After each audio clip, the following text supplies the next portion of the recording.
going to be spectating off of Arthelon, and here with me is Nubeaus. Hello.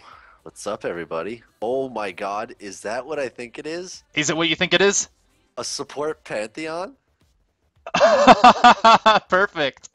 Well, these teams certainly are interesting. Support Pantheon bot with Caitlyn, and then Malzahar mid, and my best champion top.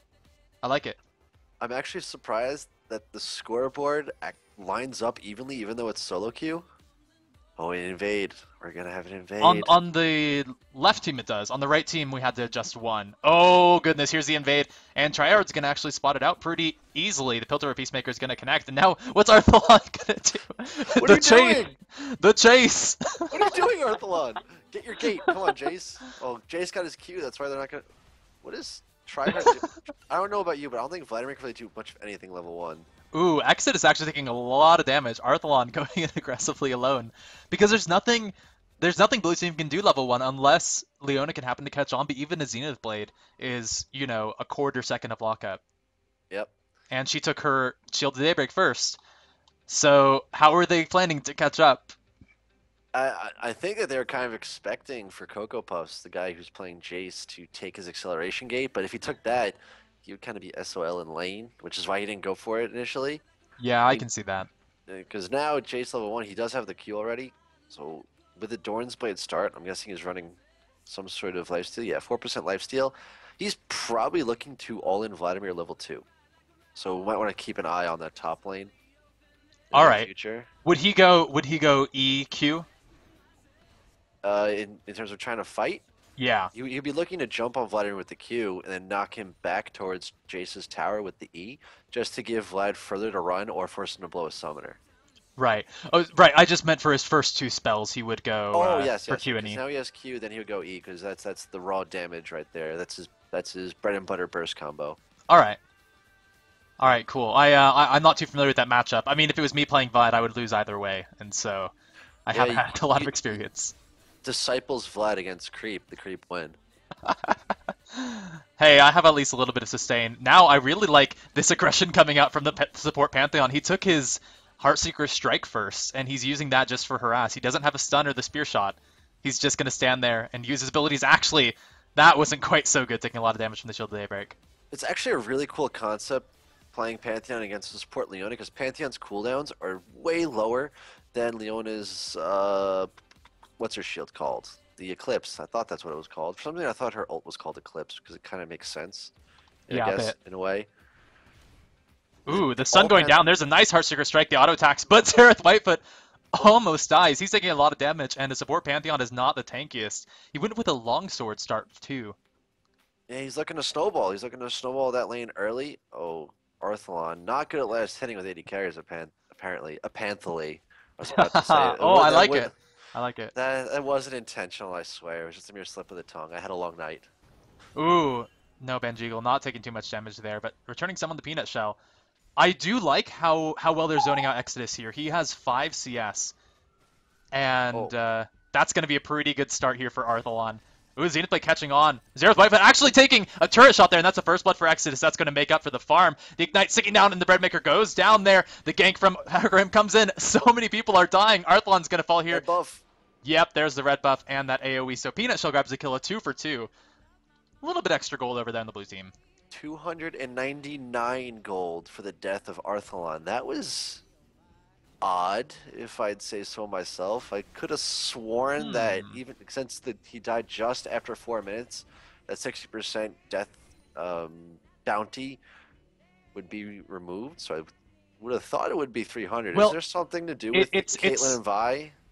no, it scales up to 300. So if he died just before 4 minutes, because it's starting from 2 minutes, it scales up. And actually, there's a gang going on in the mid lane. There's the Vault Breaker, doesn't quite connect, so that will be Marine running away. But it goes from 2 minutes to 4 minutes. Actually, the flash in, going in aggressively, but the Knight won't be able to take him out there. And Jigo will be able to escape, and Crow Zero turns back around, gets a nice slow with the red buff, but can't continue on. Wow, I really would have thought that Ignite would have been the death of the Eve there, or excuse me, Eve, the Malzahar. But that's why you always carry potions, especially when you're looking to duel or go up against some semblance of an assassin. So if you can manage to flash under your tower, have that potion take away, and maybe, just maybe, you'll get away with your life. Yeah, always flash the ignite. That's the best way to escape. Oh, in the bot lane, the Breadmaker is going to be in a rough spot. Crow Zero walks right up, gets the excessive force. There's the Vault Breaker as well. Gets 301 gold, because why not? Exodus takes out the kill there with the Heartseeker Strike. Blocks one turret shot, which was the perfect number. Actually, I think it was two. You're about to say two, but your Oh. instincts were correct because he blocked one, then he used the stun as Disciple does go down the top lane. Yeah, that's a really good point about this bottom lane, that you can snowball so much harder because it's Pantheon.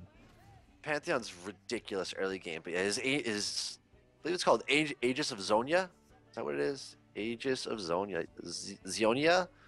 I don't know. I'm just gonna go with Zonia. And just it's because it's an technically item. pronounced Aegis, but no one's ever going to say that, so I don't think we should either. Who says it's pronounced Aegis? I That want to that find that that that's person how and you slap them. that's how you pronounce the AE. It's actually E.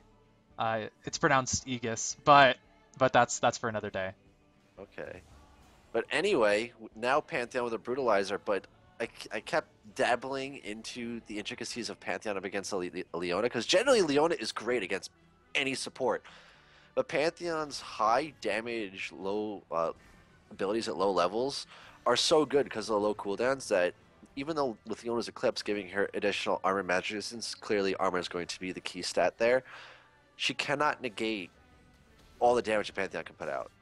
Ooh, except she can do a bit of her own up there. Zera's Whitefang has to be careful when Arthelon's not in that lane with him.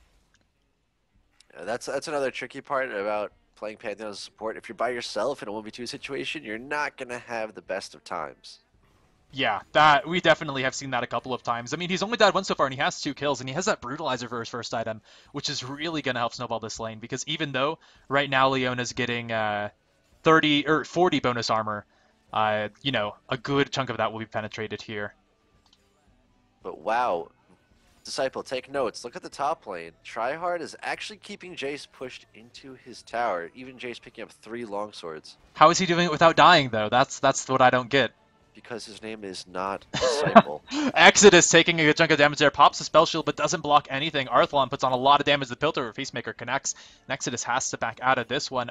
Crow Zero is going to come in from behind. They might look for the dive here if Exodus tries to stick around. Vi's going to be in the area, maybe look to counter jungle Hecarim, and with a level 6 Vi, I think it's kind of the perfect pickup there. Peanut Shell has to run away.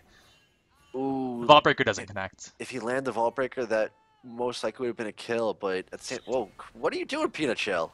Man, he goes back in, but he has his mid-laner coming in. Peanut Shell still falls. Crow Zero is alive. He flashes over the wall right into Exodus, who's going to be able to... Will he? He cancels one auto attack, but will flash for the second, grab up the blue buff here, and back off with a kill. Vladimir! Oh my god! Oh, Vladimir at the top lane. Oh, he flashes away from the Q. He gets a little bit of health back from that transfusion. He shouldn't recall right there, though. I think if anyone's good at snipe you under turret, it's going to be Jace here. That's true. But now I fully expected Vi to use her Assault and Battery on Leona, so Arthelon could then use the Piltover Peacemaker and Ace in the Hole to clean up the Sivir, which I thought would have been a very clever play, but it is solo queue. You can't expect too much out of solo queue players. But I thought it would have been a very clever use of mechanics. Yeah, that amount of coordination would be pretty difficult. And I mean, he did as well as he could. He ultimately was in the jungle for too long, and Malzahar came very late in comparison to when Eve made it out, which is the strength of Eve, being able to stealth that. Yeah, it's once she's off the map, unless you have one of 5 pink wards in the immediate area, or a potential of 1 of 5 pink wards in the immediate area, you're never gonna find her. Yeah, and right now they have one in the river. But Hecarim's going to be close. He wants to look for that charge. He would be spotted out when he went behind, but it might be too late. Arthelon's pretty far up there. At the same time, Bajangle coming down. Oh, if they just come out a little bit further. Bajangle is spotted, though. There is that one blue ward sitting in the tip of that brush. He sees a minion coming through. Yeah, he figured that one out fairly quickly. I mean, they are looking for something. They are trying to roam, but he did give up a lot of minions here. So Eve's actually beating up Malzahar, which is not quite what I'd expect. Arthelon, stop getting caught in that one spot. Oh, Arthelon exhausted up, trying to turn around for the kill, and Xerath Whitefoot actually finds it, but Caitlyn does go down. Exodus is able to flash out of there, but with Nether Grass Xeris Whitefoot actually takes out the double kill. Not anything for Malzahar there, but at least he was for the assist. And Eve won't be able to come down there. Crozier going to be a Oh bodyguard there in the no. jungle. Pantheon just got himself a red buff and his fourth kill of the Ooh. game.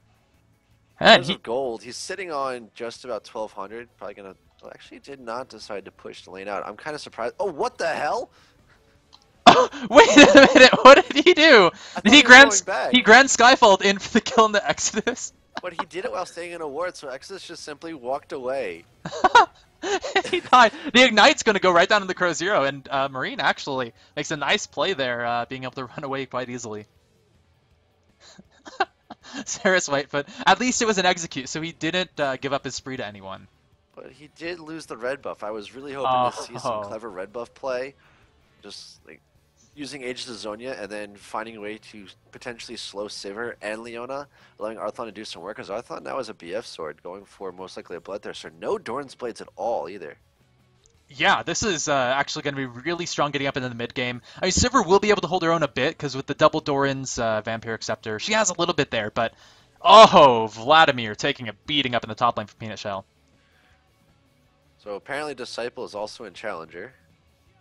Yeah, Arthelon is more or less 1v2ing this bottom lane. I mean, Xeris comes in to clean up kills every now and then, but Arthelon does the majority of the work with Sivir at 37 farm. that's big here. That's going to be a huge advantage, and that's why Sivir hasn't been able to pick up a BF sword. Well, the biggest thing is it's a Leona lane. A Leona lane either gets really far ahead or they get really far behind. And so as we see, they're really far behind and there's Xenoblade almost no hope of catches them on. catching up. Xeris Whitefoot actually dives into the turret, and look at the damage there. Can't quite get the spear shot. The ace in the hole going to go right onto the Breadmaker there. Crow Zero coming in from behind. Should be able to clean this up. Exodus tries to pop the ultimate, but the Vaultbreaker actually isn't going to come across. They pick up a kill. Marine coming in from behind, and now Xeris Whitefoot has to run away. Crow Zero didn't quite want to go in on the Exodus, and the huge damage coming out from Marine there, taking out Xeris Whitefoot so quickly. Banjingle trying to find Peanut Shell, but he should have the movement speed to get away from this one. Crow Zero going down a triple kill from Marine. They're going to go right on the Banjingle, and they're going to get... Oh, no, Breadmaker steals the Quadra. But a huge pickup there from Blue. As I'm saying, it's almost impossible for Leona lane to come back from being behind. They go ahead and donate 4 kills. So Sivir picks up 4 assists. Oh, try hard going down to the auto attacks up top. You know what? It might not be your fault that you feed so hard when you play with Vlad. See? It might just be an overall weakness of Vladimir. Even in Challenger. Another Grand Skyfall. Oh, goodness. Will he get it? He flashes after. Look, Cocoa Puffs. He should certainly get it. There's the crit on the auto attack. Support Pantheon needs no gold generation. All he needs are champion kills. 5, 3, and 1 Brutalizer. What's he working towards next? Is that a Trinity Force? I'd say a Black Cleaver. The Ruby Crystal can go to a Black Cleaver, but at the same time, I'm thinking with that other longsword might be the makings of a Phage. Arthelon did not see Marine coming, and that cost him dearly. All Oh, right. goodness. Well, now what do we do? Because now we got support Pantheon split pushing top lane. I'm not sure. Arthelon trying to like 1v3 bottom because apparently Marine's Eve likes to just sit down there and allow Malzahar to free farm. But I'm fairly impressed. 5-0 and 2 Eve at the same time be able to keep up in farm with that Malzahar. I'm not even going to try to pronounce his name. I am way too tired. Yeah, I think it's Benjigal. I'm not too I keep sure. wanting to say Bojangles. Something like that. We could call him Bojangles. I'm sure he won't mind. No one will see this video. Don't worry. It's me. People don't watch them. I'll make sure he gets it. Cocoa Puffs turning the tides on the Vlad. Oh, Tryhard does flash out of that one. I don't think he'll be able to escape, though. The Hemo play going down. They actually turn around, going back on the Whitefoot, who doesn't have too much health. They're taking out quickly. Tryhard going to be able to take out the kill. Actually, Banjigal grabs it there with the Null Zone. Now Peanut Shell trying to run away from here. Crow Zero does not have a Sultan Battery that has been used, and he will escape there. I'm actually surprised. Evelyn. Oh, I'm not going to go in there to the 1v3. Oh no, Peanut Crow Shell. Zero. Flashes in for the kill, but now Marine is there. Look at the damage onto Crow Zero. That is enormous from Marine. Throws down the Ignite. The Nether Grasp is there on the Marine. Tryhard's doing his best to deal damage, but it is a Vladimir. Looks like he's finally going to go down. That is the Space Aid taking that one out. Crow Zero did survive. But Arthelon got taken out once again. 1-5 and 5. Our challenger hero, not so much of a hero right now. He's more of just a Oh, A the man hero to the drop. poor people. Let's see if the Breadmaker can get out of this one. I don't see it. There is the Heartseeker strike. Exodus has to run away as well, but the Boots 1 versus the Boots 1 should enable him to get out of there. You were right, though. He did pick up a Phage, but he does have a Ruby Crystal as well, so I see the Black Cleaver coming soon as well. Or a Sightstone. And could I be 2 for 2? That would make him rather supporty, but I'm not sure that's what he's going for. We'll see. We'll see. I feel like he's going to transition into a just secondary damage dealing type. Ooh, Tryhard is trying his best to run away from this one. Actually, goes into the blood pool, and Peanut Shell's back out of that one. I'm surprised he made it out of there. Peanut Shell just so cooldown reliant, couldn't quite chase on there. All right. Now going back to the Pantheon, because this is just intriguing me to no end. I would be 100% excited and thrilled and shocked all at the same time to see him go Frozen Mallet and an Atmos Impaler. Okay, Fratmas. Oh, Zenith Blades lands on Arthelon. Arthelon's falling quickly. Marine grabs out the kill there. Xerath Whitefoot can't quite continue on the Exodus. He tries to stun up Marine, but there with the Solar Flare, that will be the double kill for Marine. 7, 1, and 2. Eve is a little bit fed. I don't know if you consider 7, 1, and 2 fed, but in my book, I think she might be. Deathfire, Yeah. Grass, Sorcerer's Shoes, and Double Dorans. The Double Dorans are there essentially just for like the health and regen. Because in my mind, early game is done. Doran's rings, Doran's blades, Doran's shields are early game items. But hold on a second. Man, Jiggle, not much to say about this one. He's going to go down here. Actually, Breadmaker grabbing out with the Zenith Blade. Oh, and Vod died again. That's shocking. I'm totally shocked because Vladimir should be able to 1v1 anyone in the game, especially after seeing the best Vladimir player in the world play him. Right. Carried by Disciples Vladimir, the name of our ranked team. It doesn't exist anymore. RIP. Oh, CBDV. I'm hurt. We were challenger bound. Hold on a second. In terms of tanks on the purple team, who would you expect to be the front line? Because I'm seeing nobody at this point. I feel like Vi probably should have invested in a Spirit of the Ancient Golem, but hey, if you're not dealing damage, then you're not playing solo queue, right? It's true. Unless you're hard carrying, you're useless. That's exactly Report the it. scrub. Typically, I would see a Vi going for that tanky build. And Vladimir, I mean, eventually by default will get some health under him, but at this point, he's still not anywhere with his build.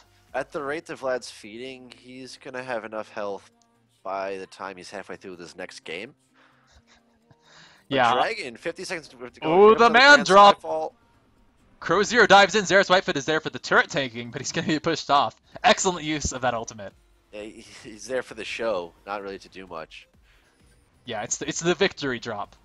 Just coming down on the corpse. There was a shutdown there, finally, on the Eve. Now, the entire red team is collapsing up here. I forgot, we have the Broncos and the Seahawks are the names of our teams. So, right now the Broncos are actually going to collapse in here on the Cocoa Puffs. Let's see what they can make. Crow Zero is low. Cocoa Puff's going to look to turn it, but the stun is there from the Aegis of Zeonia, and he will miss that Shock Blast. Arthelon, you can't fake flash. Oh. Not much to say there. Missing the flash, trying to channel the ultimate at 12 health. I think even the beginner players will realize that you're not going to be able to live long through that sort of combo. Yeah, not quite there. Hecarim is going pretty aggressively as well, but he's finding a lot of kills for that. Transfusion goes down on top of Peanut Shell. The flash spear shot finds the crit, but now Exodus on a rampage, able to find one kill. But look at the stun coming out from Xerath Whitefoot. He's going to be able to take it down for the double kill with that crit. The Heartseeker Strike grabs him the triple kill. And support Pantheon, my ass. This is going to be a carry. I guess we have to just put full faith in whatever this Pantheon does. I have no idea what the hell he's doing. Man dropping on top of dead people simply to just get a couple auto attacks on a tower. Split pushing, leaving his AD carry all by herself or himself, however you want to look at it. When I see Caitlyn, I see Girl, and I just automatically think her. But pulling out the Zeal now, so it does appear to be a Trinity Force. I'm not going to have my deepest wishes fulfilled. There will be no Fratmas. No, he just got the Sight Stone. You called it. That's what that Ruby Crystal went into. You did. And you have to remember that a Phage doesn't build into a Frozen Mallet anymore. Oh, that's right. Oh, bad at this game. But what it means, he could eventually build one. I mean, he has more item slots. No, because once you get the... oh, man. he, I he I was has just he has 2 more item slots after the Trinity Force. He could do it. I had such a just a deep yearning to see a Frozen Mallet Atmos come out that I just completely ignored that Riot changed that build path months ago. Yeah. But So that Trinity, and I'm going to assume that's going to be Trinity Force, less Whisper, finish off the Black Cleaver, and then maybe go into a Warmogs. Yeah, I was wondering if on a support Pantheon he might go for the Black Cleaver earlier just to help out Arthelon's damage as well. Now, the Assault Battery goes in on the Cocoa Puffs, and he's falling low there. He does jump to a minion to escape. Crow Zero tries to follow on here. He does grab it with the Excessive Force. Tryhard doing his best to fall away in the back, but he won't find it. The Hemoplay going down to the Peanut Shell and Breadmaker. Crow Zero trying to continue on. Can he get one last auto attack? But it looks like Peanut Shell will escape. Exodus is there for the Elder cleanup. Lizard does it. Oh, no, he got it. Wow. And then Banjiggle won't quite feel confident enough to go in there. Meanwhile, in the bottom lane, Zeros, Whitefoot, and Arthelon are pushing after finding the kill onto Marine. Oh wow! But hold on a second. With all this fighting going on, take a look at. There's a bottom lane tier 2 tower about to go down. Yeah, Arthelon, they killed Marine down there, and oh, that's what you're talking about. yeah, they soloed Marine in the 2v1, and then I mean they both took him. They didn't solo him. They both soloed him. Yeah, Yes. I mean at this point the way they're playing, they're basically this is a one versus one It's every versus one man for versus one. himself. It's Yeah. just there are 5 people that happen to be defending the same base. Yeah. It's just, the enemy of your enemy happens to be your teammates. And who cares about your teammates when you can acquire kills? Yeah, I mean, this 10 and 4 Pantheon coming out pretty ridiculously. This is already more kills on each team than there are minutes in the game. That's how you know it's a good game. What I like about the purple team, I don't know if this is intentional, but they're all still sitting on the warding totems. I'm just going to assume that it's for the case of having deep vision, so Pantheon can reliably use his man drop in On places the that he might turrets? not know. Yeah. Oh, here! Speaking of the devil, and there is the Nethergrass coming on the Peanut Shell. He's going to fall quickly here. Is he? No, yeah, with the Melting Vision, he's going to go down. A nice Solar Flare does stop Crow Zero for now. The Ignite is down, and he will fall, but the kills are racking up. Breadmaker doesn't quite transfer the Melting Visions, but Ace in the hole coming across an Exodus. He does shield it up. He will be the sole survivor of that team, 4 for 1. Badasses don't look at explosions, and that's what Zaris Whitefoot keeps doing. I love it. The man drops on a tower, doesn't give any Fs. Just like he'll toss out his Ignite as Hecarim starts running away, and what is he? He doesn't try to chase. He just goes on to his next target. Kill, kill, kill, kill, kill. 11, 4, and 5. But that, since when do we have AD-oriented supports? Is this going to become a thing? I don't know, but it's working pretty well. I mean, we do see some armor defenses coming out now, but it also works especially well with the double AP in the mid and top lane. Yeah, that is true because if they had an AP support, then they can reliably say, all right, let's stack magic resistance. We don't really have to worry so much about Vi and Caitlyn. We got to really kind of fret about, let's say, if it's support Annie, we get like a Spear Visage, Hex Drinker, Banshee's Veil, something along those lines. But with the damage being so split, it literally is evenly split at this point. Like they can't prioritize one sort of defense except for health, I'd say. But even then, Malzahar has a Leandries. Yeah, you have that percentage damage. You have even Vi with some percentage damage, and I mean the fights are really going red team's way. They're 5,000 gold up right now, and it just looks like when they're initiated on, they just cower. They didn't really have anything to do there in the team fight. But now, talking about team fight, even though kills are 24 to 26, just simply 2 kills. When you're at that number of kills, it really doesn't make that much of a difference. It's like a 600 gold sway. 39 to 44,000 gold, and that's going to be rather impactful. As we can see, Vladimir finally having the zone is completed, and a Giant's Belt, he can finally start to go toe-to-toe with a Jace. It only took him 25 minutes. He got there.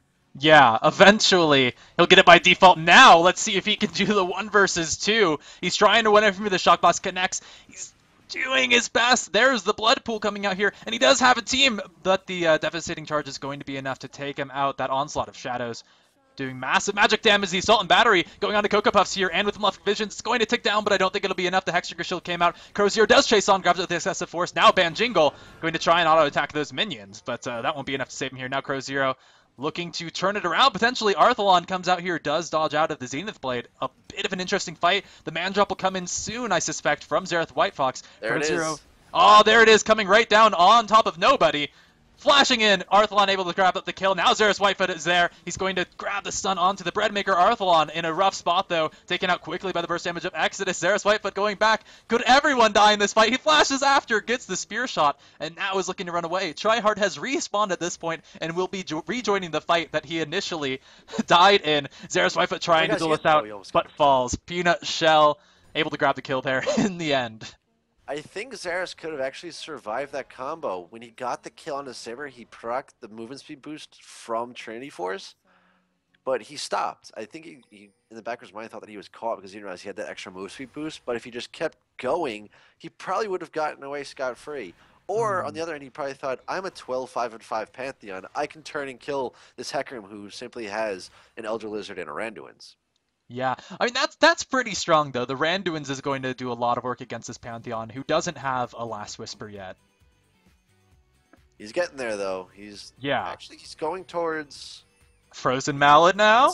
It could be. I hope Frozen Mallet Atmos, baby. Although I think probably the best choice here would be a Randuin, so he can jump in with the man drop and then slow everyone with the follow-up. I think he's going for Warmogs next, just to have the Raw Helsing. Ooh, the flash in from Tryhard, doing a lot of damage on Exodus there. He actually takes it out. Vladimir did something. He then Zonya's up the Solar Flare. No one gets stunned there. Marine falling low next. Crow Zero taking up a lot of damage in the middle of that fight. He has the Sunfire Cape, and although they don't get up any more kills, that was still a nice dive. Definitely wasn't a bad dive. I don't even think they were under a tower though, so is it even qualified as a dive? They were face first. I don't know. They went into the enemy team. I'll give it to that you. happened. That happened, but they do have to be careful about Cocoa Puffs. He is pushing up here, and Jace is pretty good at taking out turrets.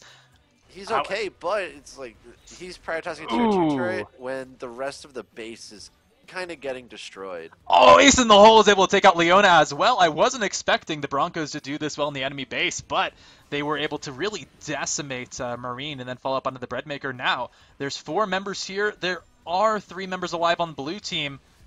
Is Vi... No, Crow Zero isn't going to get in to stop Cocoa Puff's recall, but Tryhard grabs out the kill on the Exodus. Now Peanut Shell could be their next target. Will the red buff connect? There's a spear shot. The Heartseeker Strike doesn't find him. Builder of Peacemaker not enough as well. Cocoa Puffs can't defend this against 4, though. There's only 2 alive. The stun connects. Xerath Whitefoot doing his best. Spear shot not quite getting enough damage from the crit. Arthelon moving on next to it, though. Vi, I'm not sure what Vi is doing. Tryhard trying to back out there. Peanut Shell falls so low. The Space Aids are on him, and he's going to fall to the... No, he's not. It lasts long enough. Now blue team's making a comeback. Cocoa Puffs jumps in, and Marine takes out the 3rd kill in that series. Oh, they're paying for Baron, but I don't think they realize that Crow Zero is still alive. If we can get a Baron steal on top of all of this ridiculous play, it would make my night. I've had such a good night as is. I want to see if I just Vault Breaker in and steal Baron. Oh, he's going to check it a little bit too early, though. He doesn't have his Warding Totem, so he knows he has to face check it. He tries to juke away just a bit with the Vault Breaker. He actually goes back into the Cocoa Puffs. Might look to do some damage, but yeah, it's a bit too much. His only defensive item being Sunfire, Hex Drinker, and Extra Negatron.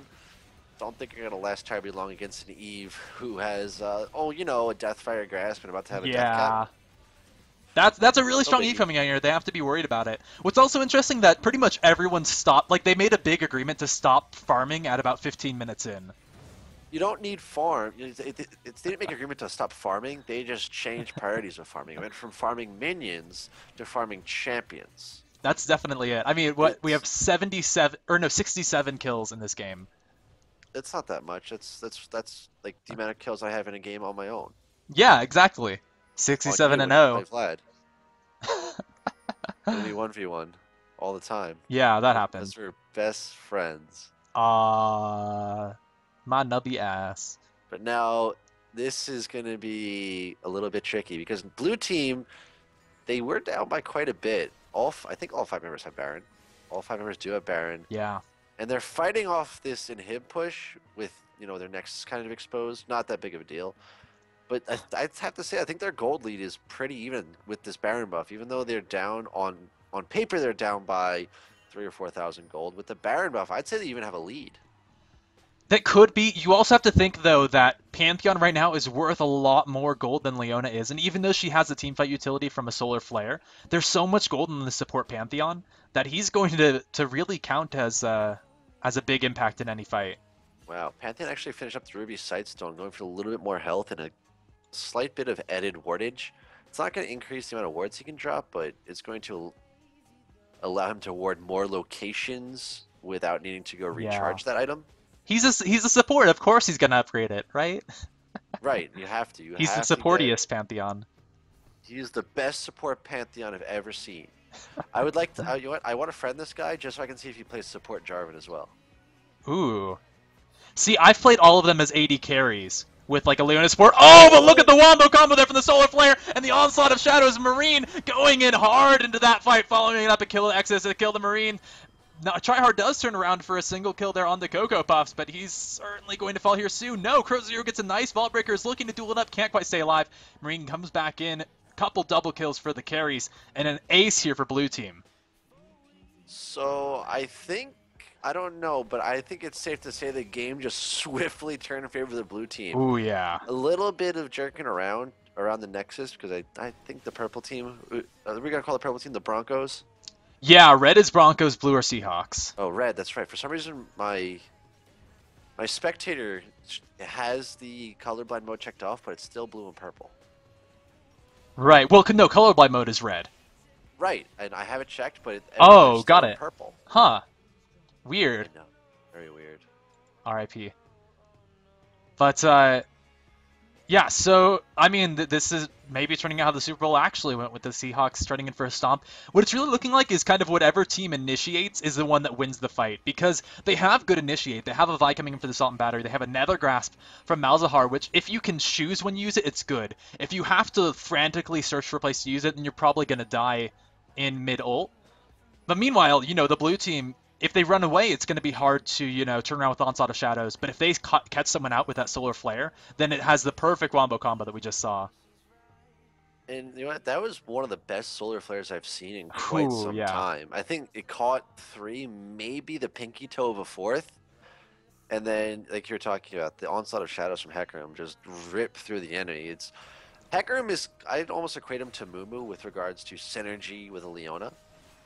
Oh, and now this is going to be tricky. Baron should be about to Wow, this was an awkward engage. They just happened to walk up to each other and say, all right, let's start fighting. But Arthelon has to be careful. The slow catches him, and Peanut Shell is following up on that. He's going to be able to take out Arthelon. Malzahar dying as well. Tried to save Arthelon there, but did fall in the meantime. But red team, no, they try to make the last stand, but they do fall. 3 members have died. Now with Tryhard going down, that will be the 4th. Crow0 looking to potentially back in this bush, but I think they're going to catch on to his game. There's Peanut Shell with the devastating charge, and no one's escaping him. Crow0 actually with the Vault Breaker away. Maybe this will be the chase of the century. Run to the tower and die. Goodbye, RIP. No, Peanut Shell's going to get the kill. Yeah, he got it.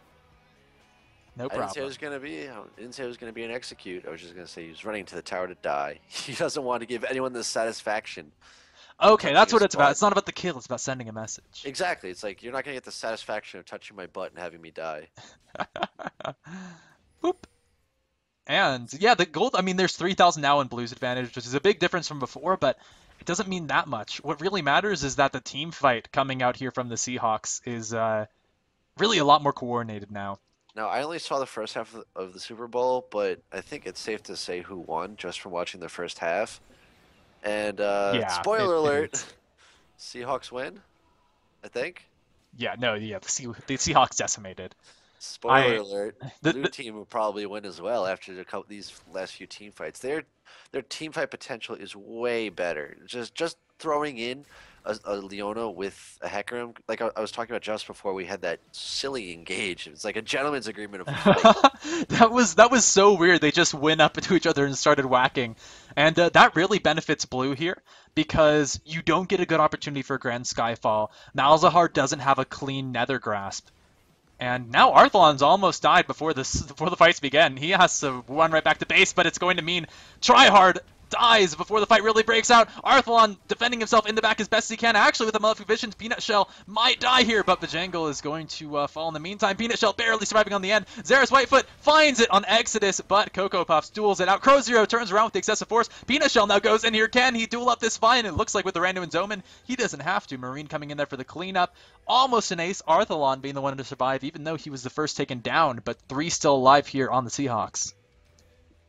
the Broncos' teamfight capability hinders on the delicate edge of a razor. Vladimir's ultimate, whatever you want to call that thing, Hemoplague. That's what it is. Yeah, Thank you, League client.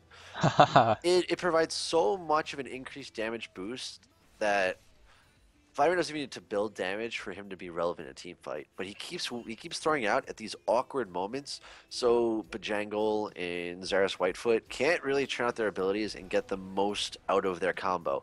And when that happens, a simple combo of Leona and Hecarim, it doesn't take much coordination. It's simply, oh, you see a stun, okay, you're just gonna go kill that person. It's not so much like, all right, Vladimir, debuff these three targets, kill these three specifically because they're gonna die the fastest, and then focus everybody else. Yeah, they have a good amount of pick, I would say, with Vi and Malzahar. And then Vladimir's there for support, once someone's been eliminated. But when he's up against five, he can do his best to land a Hemoplague, but he just didn't have that luxury. What also happened last fight was Arthelon got taken low, and the rest of his team was just kind of like, well, I guess we should fight now. Now they're actually going to rush a Baron. I don't know if the Broncos are going to make the best decision here. They're taking it down quickly, and the Seahawks won't get there in time. They grab up the Baron, just kind of by default there. Grand Drop. Skyfall on the Exodus and Marine. Ace in the hole coming across. And look at the damage Marine took. But the Onslaught of Shadows turns back around. Zaris Whitefoot falling low. The Assault and Battery does connect onto that Evelyn. He does get shut down there. Now Tryhard and Exodus going to take him out with the Transfusion. Arthelon and Peanut Shell. In the Battle of the Centuries, but Arthelon grabs up with the Headshot proc. Now the Broncos have taken a fight. And like we said, when they initiate, they're the ones that can come out ahead. When they use that catch, they were able to take out Evelyn so quickly at the beginning of the fight. Yeah, I think that was the biggest key right there. Eve was not able to get off her Agnes Embrace, which is her ultimate. With that cooldown not being used, Eve loses a significant amount of effective health because she gets a huge shield. I think it's like 300 shield per target hit. Yeah. So she's just going to melt instantly. On top of that, Pantheon finally used his ultimate appropriately, where he was able to use his Aegis of Zonia, the stun. Ah, the BM!